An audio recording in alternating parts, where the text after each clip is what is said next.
It's podcadzo.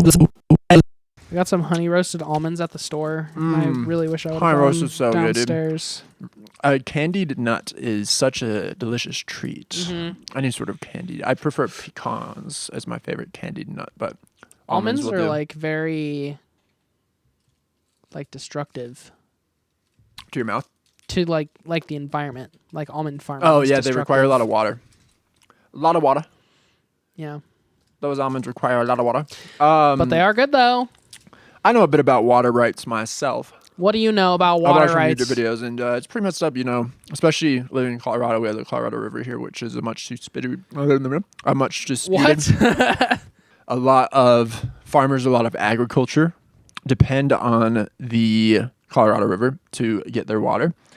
And there's a sort of use it or lose it system. Is something the matter, Julian? What are you looking at? You're just like, who am I talking to? You're like, oh, I know so much about water. First of all, farmers need it. No, I'm talking. Okay. This is preamble to get to what I know. Okay. Yeah, keep going. Have you ever seen an alfalfa farm and wondered what's that doing there? Why are we growing Never alfalfa seen an here? alfalfa farm. You wouldn't even know one if you saw one. You wouldn't even know if you had alfalfa growing in your backyard. You wouldn't know if you had alfalfa growing in your sink, which I bet you do. I probably do. Alfalfa, a 'Cause I put a bunch of notoriously alfalfa seed water-intensive crop, much like almonds, which is what brought us onto this conversation. Okay. Farmers grow alfalfa because with water rights, it's a use it or lose it system. So if you're not using all the water that's allocated, the government, whoever mandates water rights, will say, Joe Biden. yeah, Biden, thanks, Biden. Biden will say, hey, I noticed you didn't use all the water we allotted for you. I guess you don't need all of it. We're going to give it to some other farmer. So to avoid that happening, farmers will say, oh, I don't need all this water, but how can I use it? I will grow alfalfa because that will use up lots of water, and then I won't lose my water for next year. By the time this comes out, our debut album will be released. We're recording this a week before it's released. We're looking forward to it. I'm nervous. I don't know if nervous is the right word. I oscillate between excitement and absolute dread. Interesting. Yeah. Interesting. How are you feeling? I feel just excited. I haven't felt like any dread, really. I think, the people that listen to our music that also listen to this podcast is like a pretty small group of people. So a lot of people that listen to the music won't actually hear us talking about this necessarily, but I think anyone who does like the stuff that's already on our Spotify has no reason to not like the debut, because it's just better in every way. It's more polished. It's more expressive. It sounds more uniquely like us. If you like what we've been doing up to this point, then the LP is nothing that you won't enjoy. There's no surprises. There's nothing where it's not oh, we actually decided to do a thrash metal record for our debut. Yeah. You know what you're gonna get from it. And so yeah, if you like what we've already done, you're gonna like the debut. And I really think the debut was an important thing for us to do, because the EPs and the singles that we have released were all made with the intention of, let's just get these out as quickly as possible, because we need to show people that we're doing stuff and that we're active. And the LP was made with the intention of let's get this right. Let's make sure it's exactly what we want it to sound like, or the vibe that we want it to have. So yeah, I think that it was worth it. I think it was an important thing for us to do. I think that it's given us a lot of new perspective and new creative energy, as douchey as that sounds to say out loud, for new stuff. Yeah. So I think that none of that would have happened if we had not just if we just decided let's rock with this EPs and let's just move on to something completely different. I feel like we wouldn't have arrived at the creative maturity that we arrived at with this batch of songs. By dread, look, I'm ultimately very proud of the album, and we wouldn't be putting it out if we weren't proud of the record. And I stand by the songs where I'm getting myself into trouble is I've listened to the album constantly, really over this entire year while working on it, especially within the last month, 2 months, as we've been finishing it off and getting close to finishing it. And it's rough to listen to your own music so much, and self-doubts start to arise. I have a lot of time now anticipating the release, just wondering how things are going to go, if anyone's going to care about it or enjoy it. So that's where the dread comes in a little bit. It's just, it's mostly fatigue probably at this point. That's fair. I think we have different experiences with it because you're like working on it a lot and I'm just like listening to it and reacting to it. And so that's definitely different, but have been listening to it a lot. And I think what's cool about listening to it a lot for me is like, I don't know, not to sound like a dickhead, but like I didn't like necessarily like really love, I didn't like feel super strongly connected to any of our songs before. And now listening to like the final version of the album, it feels like I have a pretty strong connection to like all the songs just because of like how much they've changed and how much more like energy and drive they all have now. So that's been like a positive thing for me because normally it's like, yeah, with every other project I've released up till this point, it's like we release it and I just like hate, well, I guess not really Wax Romantics like that. I never really had that feeling with Wax Romantics because I never really was part of any of those releases. It was just like I was part of the live thing, but like everything I was part of before, it's like when it comes out, I like hate it for like a long time. It's like I can't get behind it for pretty much until I start working on something else, and then it's like, okay, maybe this was decent. Like maybe this project was okay, but like, yeah, this LP is the first time where it's like before it even is out to the public, it's like I feel really stoked about it and think that people are going to like really enjoy it because it's not much. It's like not much more than just a collection of, I mean, it's not much more than just like a collection of pretty upbeat, but like also morally existential songs. Like nothing too crazy is going on. And yeah, I think it's just a good way to establish like what we've been trying to do. That's good to hear. Like I said, very proud of it. But what's been tough now is like, okay, this is crunch time for promoting the album, for getting ready for the album to come out. And because of the fatigue I'm having, it just doesn't feel the way I want it to feel, where like I feel accomplished for finishing it and feel super stoked for it to come out. Like I said, it's just kind of like a bit of fatigue, which I know I'll get over.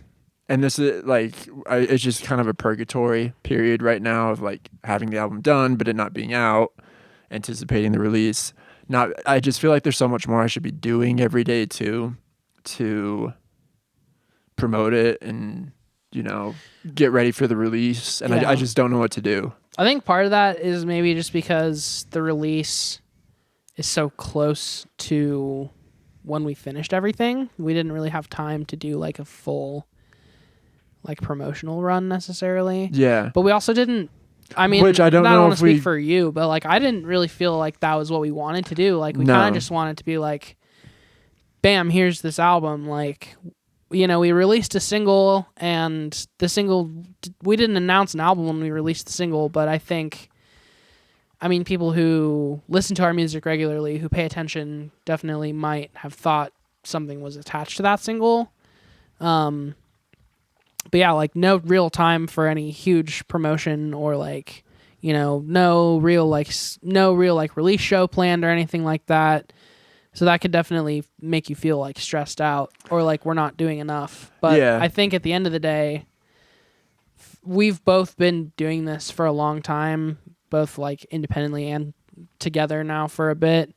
And from what I've experienced, being on a low scale like this, being a small scale band with not a huge following, like the promotional release, the like social media thing, all of the stuff that's attached to most bigger releases doesn't impact the success No, of and the it's just release. kind of silly when you see bands doing that, like going through the motions, checking off the check boxes that they found from some article online of how to release an album.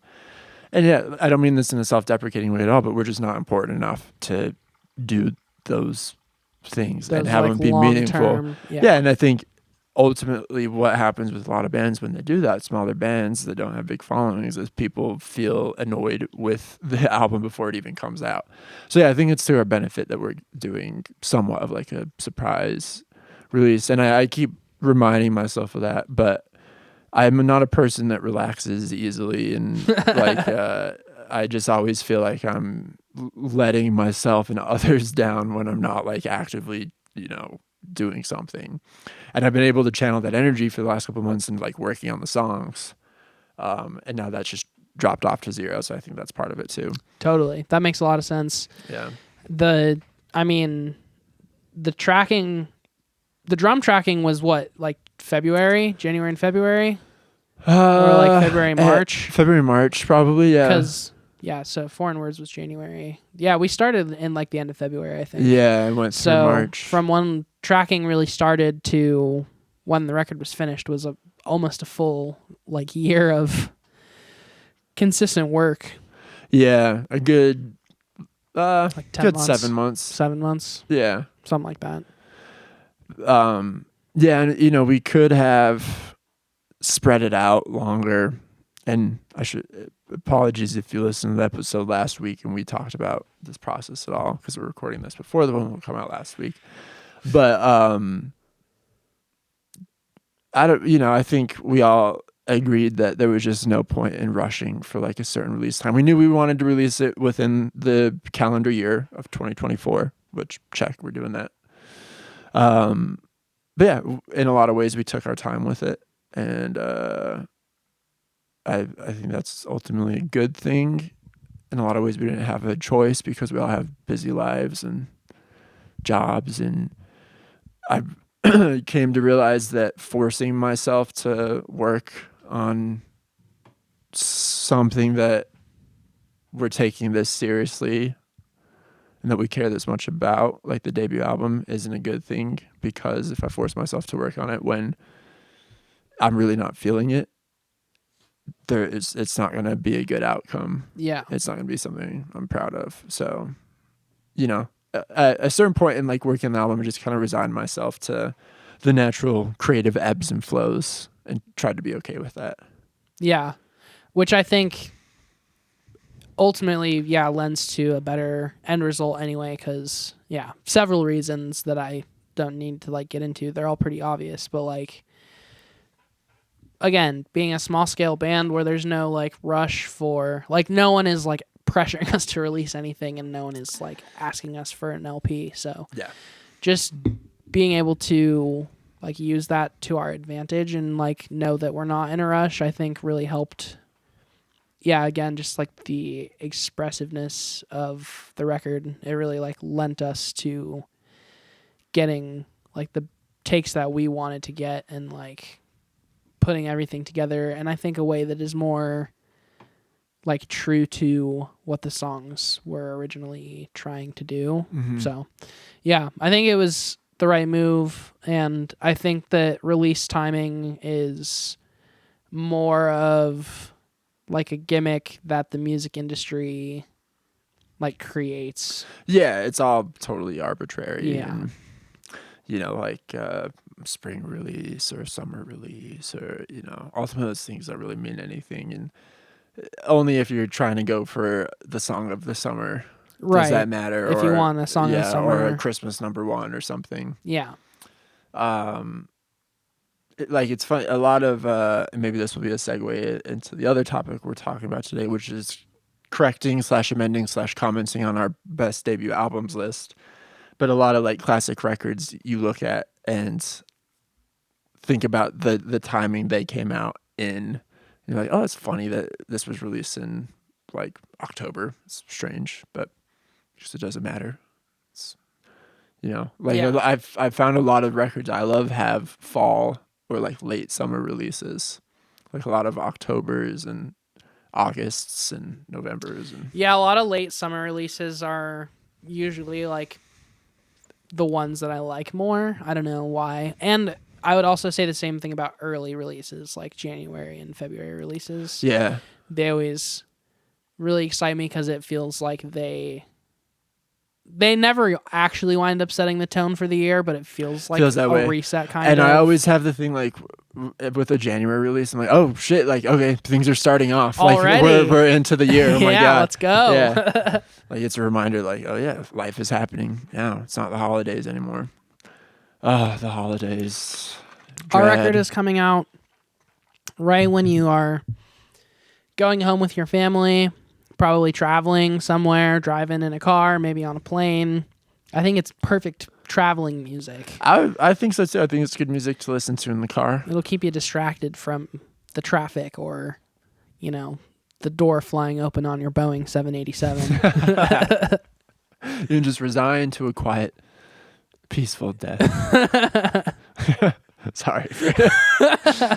I hope that does not happen to any of you. Yeah, I'll be flying quite a bit here in the near future. And where are you going? I have to go to Houston next week.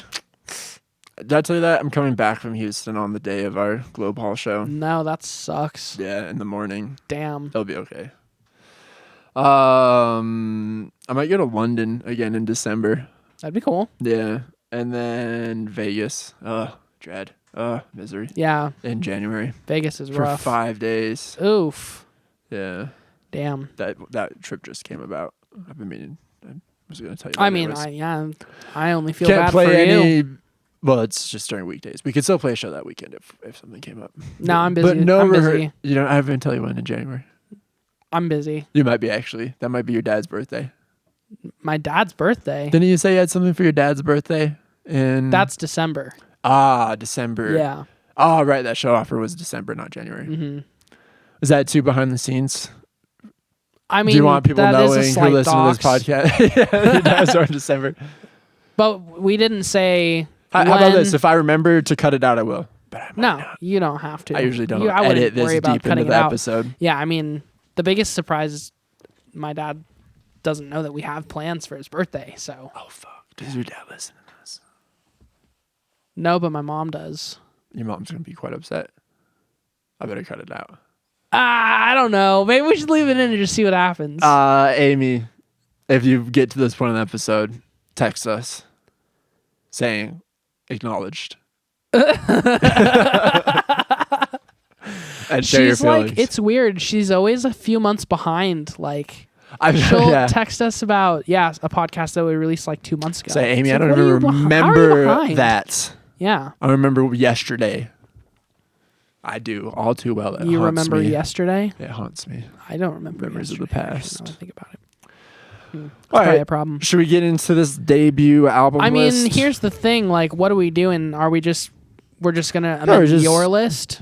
Well, yeah, because you don't have careful enough record keeping to still have yours on hand. I threw it away like the day before we had this idea, which is just not fortuitous at all. Here, and it's fine. I'm already forgetting. There were a couple over the last couple weeks thinking about this. A couple records that I was absolutely appalled that I left off the list, and now I'm not even quite remembering what those debut One of albums them was are. Hot Fuss. That's funny. That was the only one I remember. Is Killer's Hot Fuss. Didn't you say I talked about Block Party. That was the one we just listened Murmur? to. Thank you. Murmur was the big one. I somehow left Murmur by R.E.M. off my best debut list. Want me to just quickly recite what was on mine? How about that? I don't give Start a with fuck. Oasis, definitely maybe. Julian got me a lovely Japanese copy of that if you watched that episode. The Did you Strokes. listen to it? I still have not. Oh, okay. I've been too afraid to take it out of its packaging again. That's okay. So it's been on proud display in my house though. That's Several cool. people have seen it. I've showed it to everyone we've Several had people over. have seen it.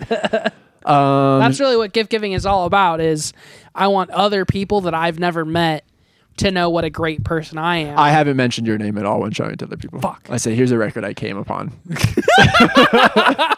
No, I tell them. I got it at for Wax Tracks. Strokes is a sit. Cars, the Cars.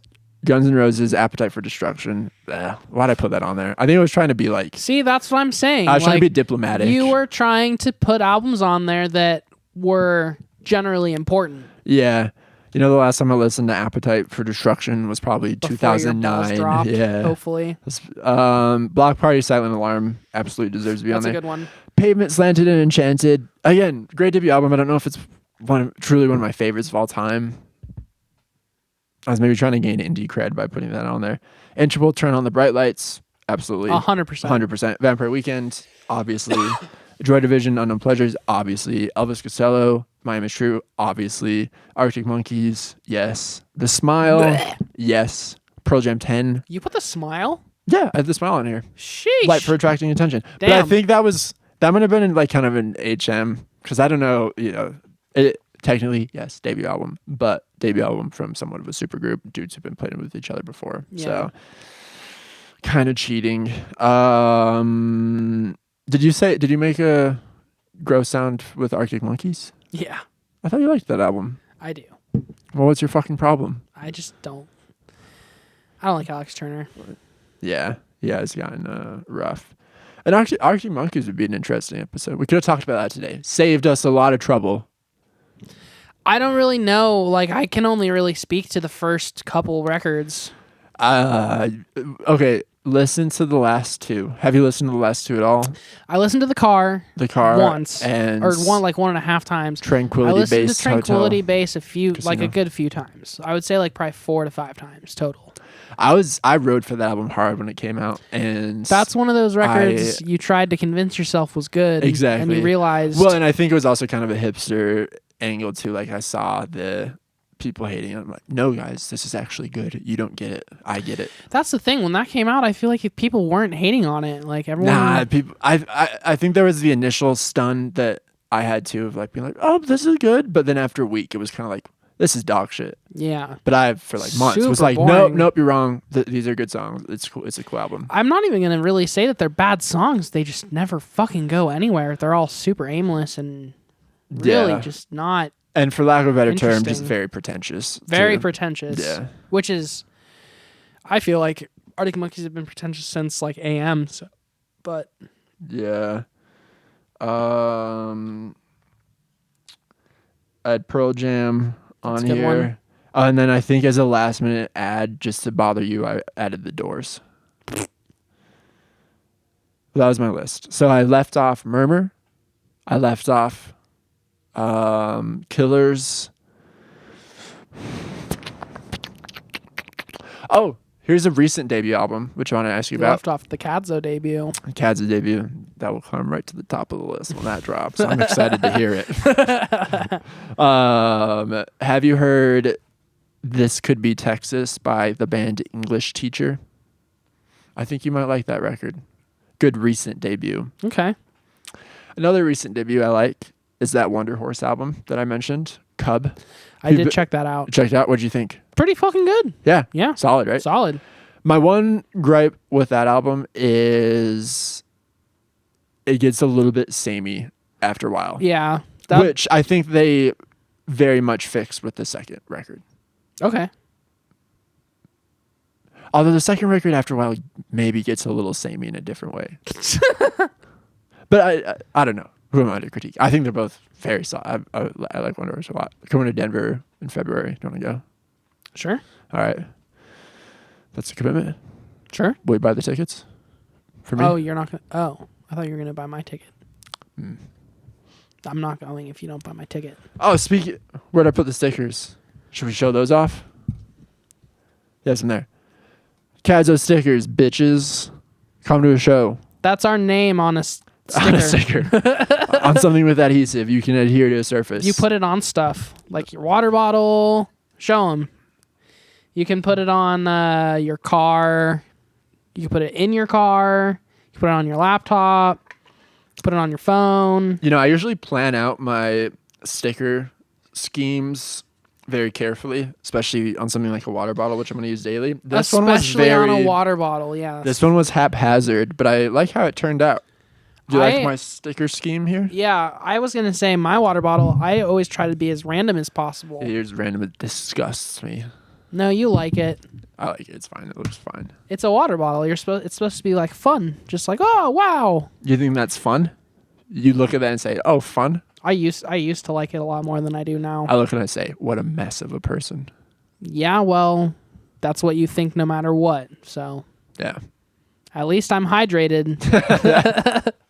Always happy to see you hydrating. I'm just joking. I love your water bottle. Gee, thanks. Okay, and then, the other thing we did here was made a separate list of bands that didn't have stellar debuts, but then came out with like some of the best sophomore albums of all time. Just to name a few: Nirvana, Radiohead, Blur, Gorillaz. I can't read my handwriting on the Verve. I think that was it. What do you think of that? Yeah, sure. Okay, pretend my debut list is your debut list as well. What other albums would you add to it that, I know you don't have your list from last time.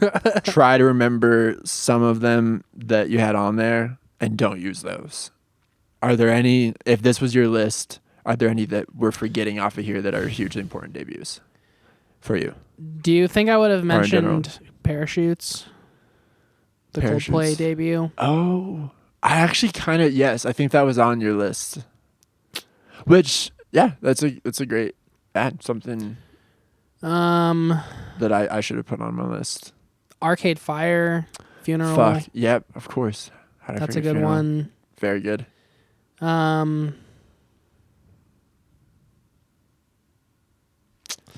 don't know. Let me pull up Google. The Smiths is one that, not a great first one, but remedied with a great second album. And not that I don't like the Smiths' first album, like it's not a horrible album, it just didn't reach its full potential. Since it just had its anniversary, I'll go ahead and say the Blue album. I feel like neither of us would have mentioned the Blue album. Thank probably. you. That's a good one. That was a one as I've been thinking about this within the recent months. Blue album, like how did I leave that off?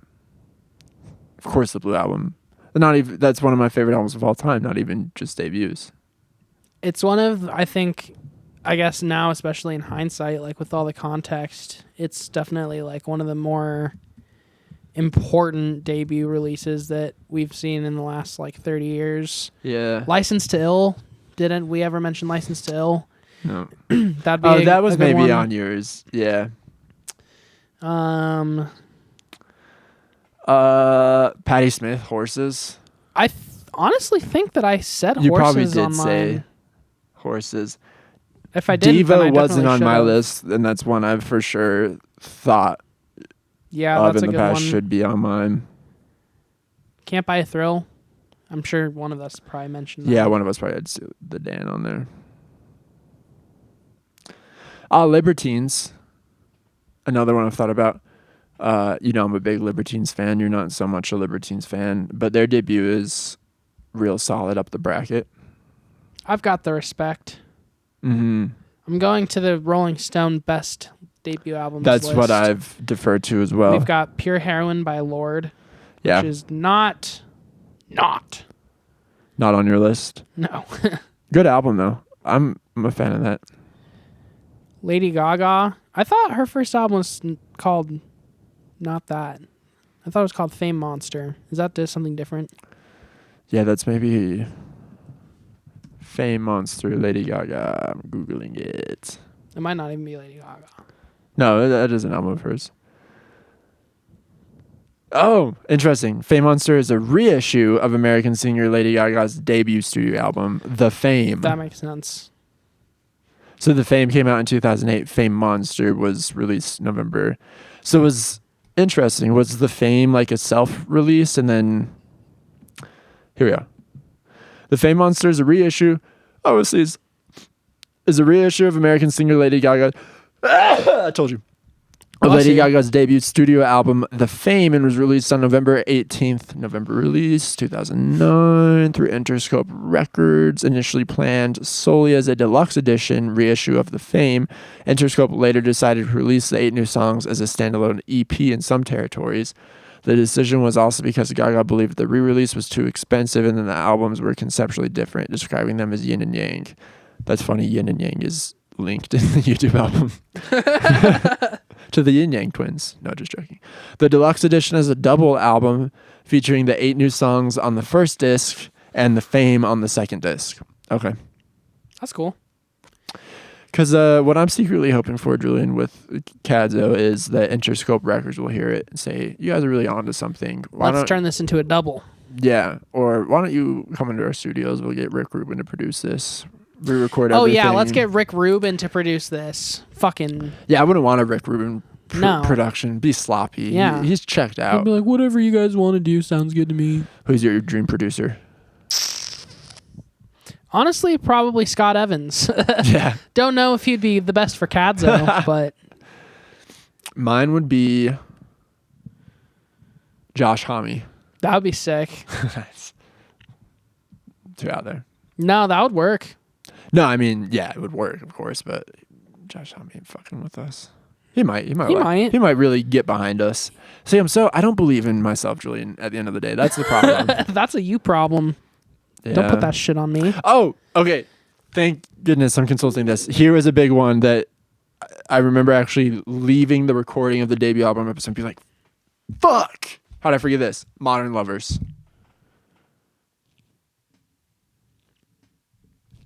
Do you like that album? No. You don't like the Modern Lovers? No. Dude, you're such a... No, I kind of do. They're all right. It's all right. It's a great album. Yeah, it's okay.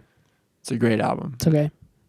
It's a great album. Definitely a good debut. Strong, powerful debut. Modern Lovers Definitely invented punk established rock. themselves. The John Prine debut. That's a surprise, right? Shut up. Fucking A.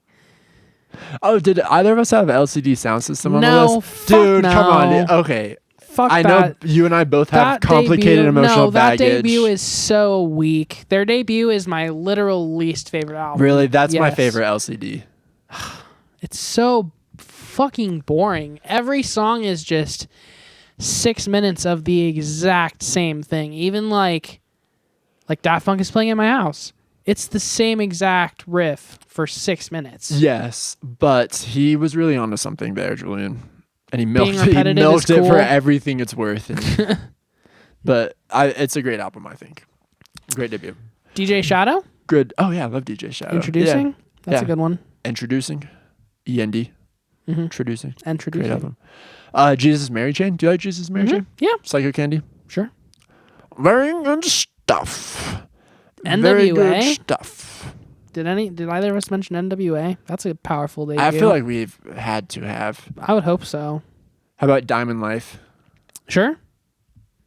Classic. Rage Against the Machine? Fuck no! Oh, here's another one. Pink Flag. Wire. Oh, yeah? Really? Yeah. For you? That's...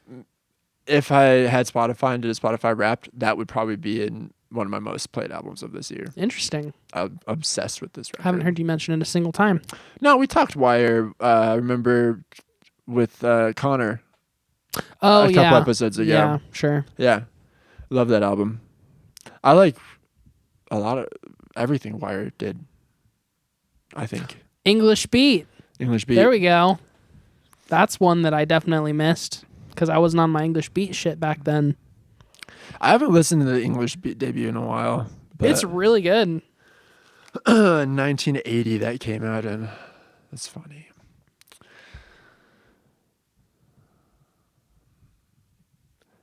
How about Daft Punk?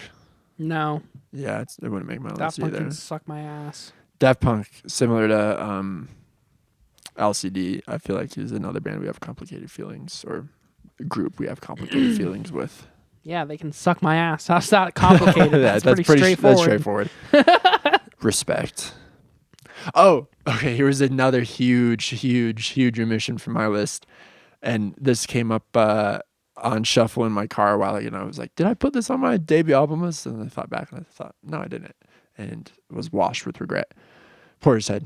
Dummy. Dummy? Yeah. Yeah. That's the one I'm looking at right now. That's funny. Yeah. I feel like That was that on your maybe list? I either mentioned it or honorary mentioned it. In If I HM. didn't, though, then that is also a huge omission for me. I think when it comes to Portishead lately, I just always go to third because it's just so fucking perfect. But Dummy is very important to me personally, and also just the scape of debuts, like to put something out that's so just like avant-garde and different as your debut is brave as fuck. And I think that now there's like a really big Portishead like resurgence. Like Oh yeah. a lot of Yeah, people are I fucking know. super hard with Portishead these days. Yeah, I don't know how that came about, but I feel the same way. Okay, when I brought up Wire, the next thing I was gonna say was, and I don't think, well, I didn't write it down, so it must not have been on my list. Marquee Moon by Television. That's a good one. 2 albums I associate with each other, and I got into these albums around the same time because I think my dad probably at some point read an article of like, you know, proto punk that you need to own on vinyl, and bought both of these albums. And so when he had these, I listened to him constantly. And Marquee Moon, when was the last time you listened to Marquee Moon? Like a really long time ago. Give it another spin. Okay.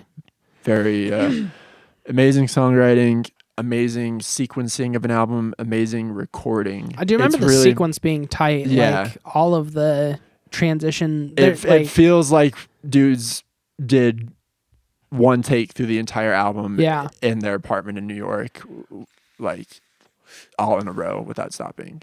It's such a cohesive, tight, dope album. Marquee Moon's amazing. Reasonable Doubt by Jay-Z. Did anyone mention that one last Probably time? not. But dude, I've never been a big Jay-Z guy.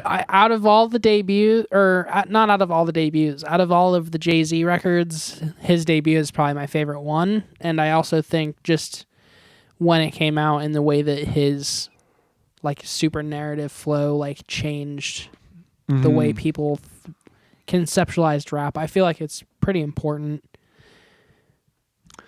Okay, another early punk essential that I left off the list, Pretenders.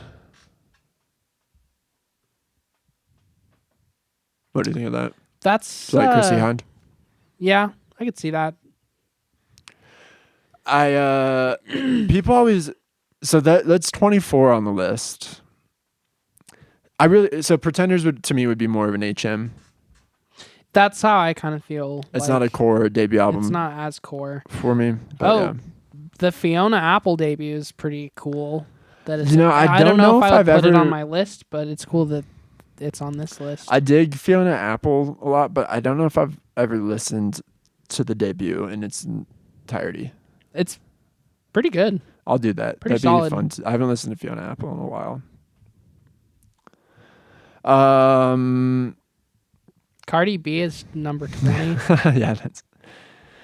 Olivia Rodrigo was higher up too. Cardi B's debut beats the Beatles' debut, according to the Rolling Stones. The Strokes beats the Beatles' debut too. That's really sad. I don't even like the Beatles' debut that much, but if we're No, talking I like know. culturally, like importance-wise, the Beatles should be the number one, but just based on importance. Wow, dude. Oh my God. This is crazy. Guess what number 9 is? The Clash. Oh, that's cool. That's funny. I think we mentioned that one. I think we talked about it, and I mean, of course, when we did the Clash episode, we talked about this album. I thought we mentioned it in debuts also. Perhaps. Maybe not. I love this album, but I don't know if it's like one of the strongest debut records of all time. But I don't know. I love the album. I don't have anything bad to say about it. I think part of it is just that a lot of the Clash's later work like really casts a shadow over the Clash. Yeah. So like the way we talked about it when we talked about the Clash was like, yeah, Clash, very solid debut album, great songs, but you know, it was a record you needed to get to, like you needed this record to get to London Calling. And that's kind of how we viewed it. It was definitely talked about as like a kind of a stepping stone onto their bigger and better concepts, but just as far as how like instantly grabbing and like somewhat like polarizing it was as a debut, like I think that gives it a lot of its like gravitas and importance. And they are almost like fully formed. Like, yeah, they're like good to go. Yeah.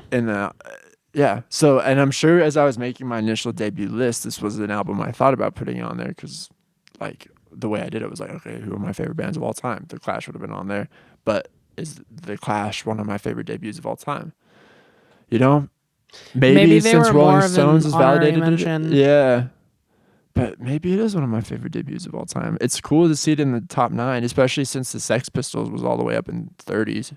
Yeah, the Somewhere Sex near there. Pistols debut was just like it was basically just the same as all their other releases around that time. Not too much like to compare it to. There's an overwhelming amount of punk in this list, which is true. pretty cool. Do you want to just walk through the top 10 real quick? Sure. All right, 10, Liz Phair. Or I've heard people pronounce it Fire too. I have no idea. I always said Liz Phair. I think that's what Exile I've in always said. Guyville. Wasn't there a Liz Phair list or a Liz Phair album on one of the? Was it Apple Music that had Liz Phair? Was it a different Rolling Stone list? I don't think it was Apple Music. Maybe it's Rolling Stone. Rolling Stone maybe fucks with Liz Phair heavy. Okay, Liz Phair, Exile in Guyville, 1993. The Clash at number 9. At number 8, Guns N' Roses, Appetite for Destruction.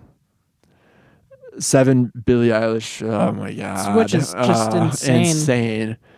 Jimi Hendrix, Are You Experienced? Number 6. No complaints there. Solid album. It's just like, of course. It's not like It's an of too course. obvious. It's easy. Yeah, and like for leaving off of my list, like too obvious. And I don't listen to like Jimi Hendrix albums anymore. No. And I mean, just the fact that it's that close to Billie Eilish is also telling that the weight of this list shouldn't mean too much. Yeah, this list means nothing. This is just for entertainment value that we're reading this, guys. Patti Smith, Horses at number 5. Number 4, Wu-Tang, which had to have been at least an honorable mention on one of our lists. I feel like it probably was.